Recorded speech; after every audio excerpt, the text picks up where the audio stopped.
South Korean investigators seek an extension of a warrant to arrest impeached President Yoon Suk-yeol. Media reports say Canadian Prime Minister Justin Trudeau could announce his resignation as leader of the ruling Liberal Party as early as tonight.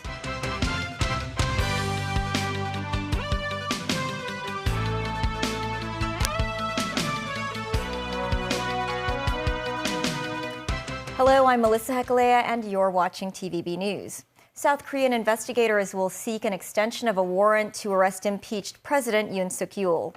The arrest warrant is due to expire tonight. Yoon is under investigation for his ill-fated declaration of martial law on December 3rd, with a constitutional court set to decide his fate. An anti-graft agency probing allegations of insurrection and abuse of power against Yoon failed to take him into custody on Friday.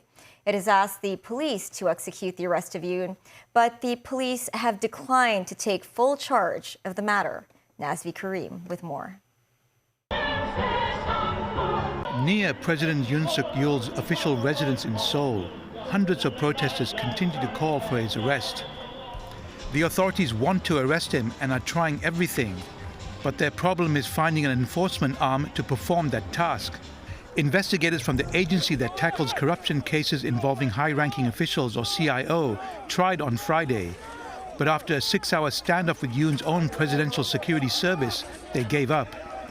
The CIO then asked the South Korean police if they can execute the arrest warrant. At a briefing today, the police said they declined to take full charge of making the arrest. Deputy Chief of the Special Investigation Team, Baek Dong-hyun, said the document requesting police to arrest Yoon is legally controversial. Before the announcement, a police official said arresting Yoon may also require arresting members of his security service. Yoon's lawyer said the bid to transfer the execution of arrest is effectively a CIO admission that his warrant is illegal. Investigators are today trying to seek an extension of a 1-week warrant to arrest Yoon and a separate warrant to search his premises. Yoon is being investigated for declaring martial law on December 3rd. His decree that night lasted just 6 hours after it was blocked by the National Assembly, but not before plunging the country into political chaos. Yoon was subsequently impeached on December 14th and suspended from his duties. A former prosecutor himself, Yoon has vowed to fight any attempt to arrest and oust him. Staying in his official residence, which may house classified military documents, offers the president some protection under South Korean law. In the midst of the country's political crisis, U.S. Secretary of State Antony Blinken arrived in Seoul. He met Acting President and Finance Minister Choi Sang-mok and other senior government officials, saying the U.S. fully trusts South Korea's democracy. Blinken's trip, though, has been criticized by some in the U.S., including his deputy Kurt Campbell, who said it was badly misjudged. Nazvi Karim, TVB News. North Korea today reportedly fired a ballistic missile that flew 1,100 kilometers before landing in waters between the Korean peninsula and Japan. The South's Joint Chiefs of Staff said the missile was fired from near Pyongyang. This comes as U.S. Secretary of State Antony Blinken visits Seoul for talks. Blinken and South Korean Foreign Minister Cho Tae-il condemned the latest North Korean missile launch, Pyongyang's first since November 5th. The weapon fired by the North appears to be an intermediate-range ballistic missile. Blinken, who will leave his post when Donald Trump is sworn in as U.S. president on January 20th, vowed unwavering support for South Korea. He also expressed U.S. concerns over growing military ties between North Korea and Russia. Now, this is a two-way street. The DPRK is already receiving Russian military equipment and training. Now, we have reason to believe that Moscow intends to share advanced space and satellite technology with Pyongyang, and that Putin may be close to reversing a decades-long policy by Russia and accepting DPRK's nuclear weapons program.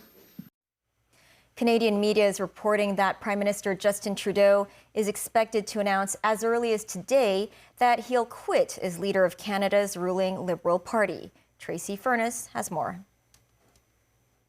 Justin Trudeau has been leader of the Liberal Party since 2013 and Canada's Prime Minister for 9 years. His departure would leave the party without a permanent head at a time when polls show the Liberals would lose badly to the opposition Conservatives in an election that must be held by late October. Sources told Canadian media outlets that they expect Trudeau would announce his plans to leave before an emergency meeting of Liberal legislators on Wednesday. An increasing number of Liberal parliamentarians, alarmed by a series of gloomy polls, have publicly urged Trudeau to quit. Trudeau took over as Liberal leader in 2013 when the party was in deep trouble and had been reduced to third place in the House of Commons for the first time. If he does resign, it would likely spur fresh calls for a quick election. Calls for Trudeau to step aside have grown since December when he tried to demote Finance Minister Chrystia Freeland, one of his closest cabinet allies, after she pushed back against his proposals for more spending. Freeland quit and penned a letter accusing the 53-year-old leader of political gimmicks rather than focusing on what was best for the country. The Prime Minister's office did not immediately respond to a request for comment on his stepping down.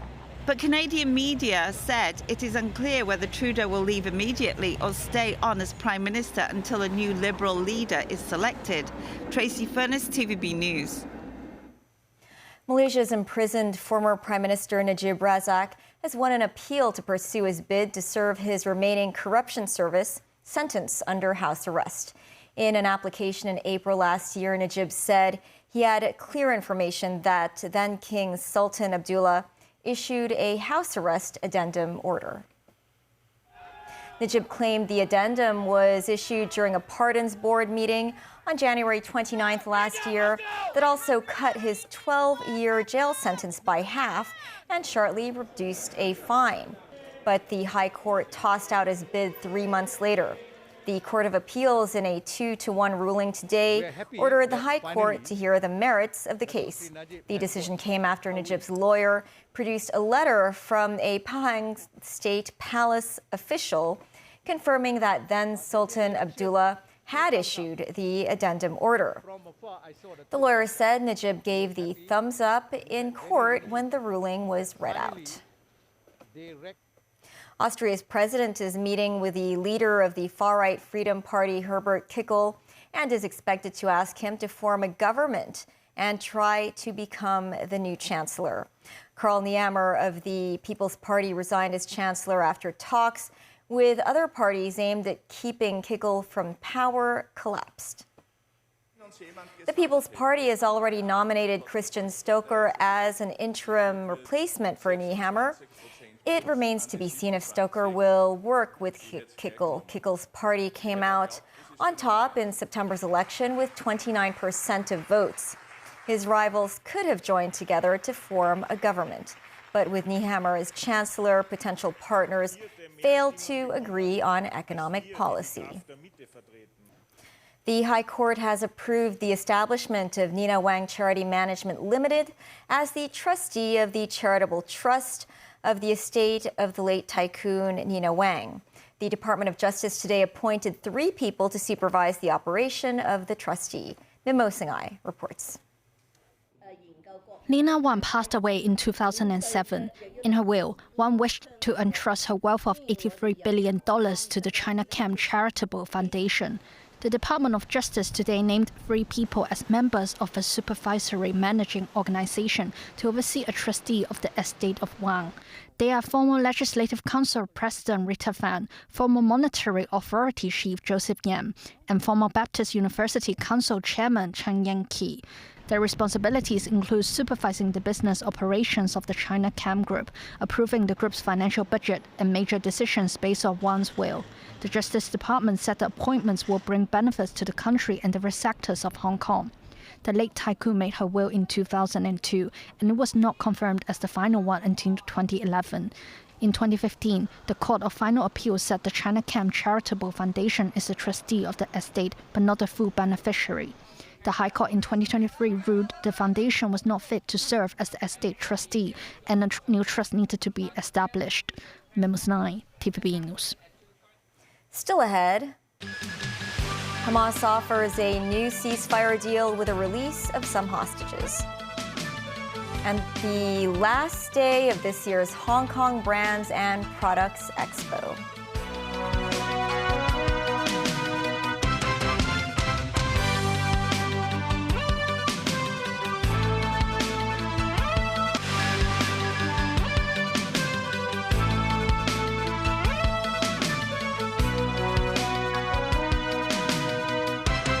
Welcome back.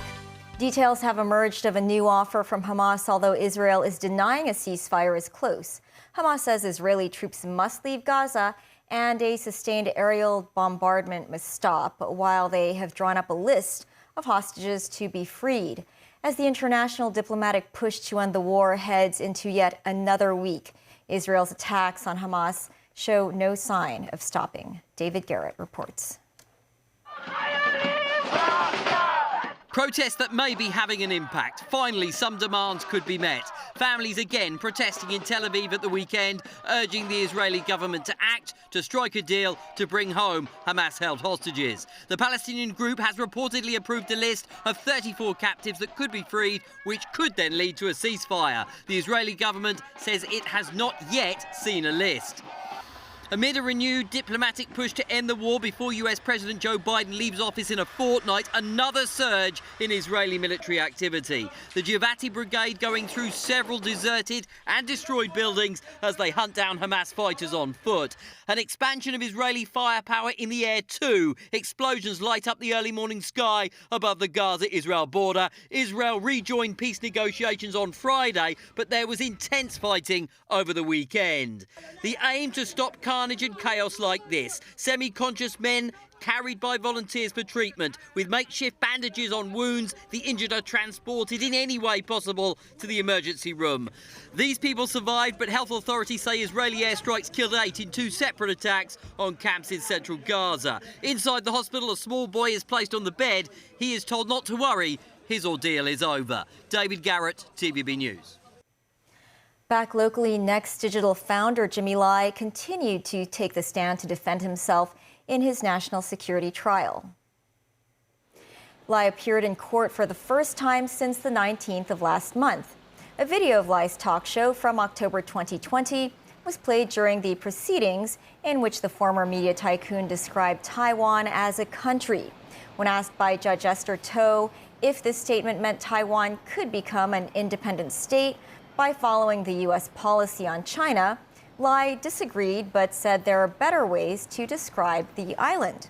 The defense also displayed an article from the same month that mentioned the U.S. and Taiwan were establishing closer military ties.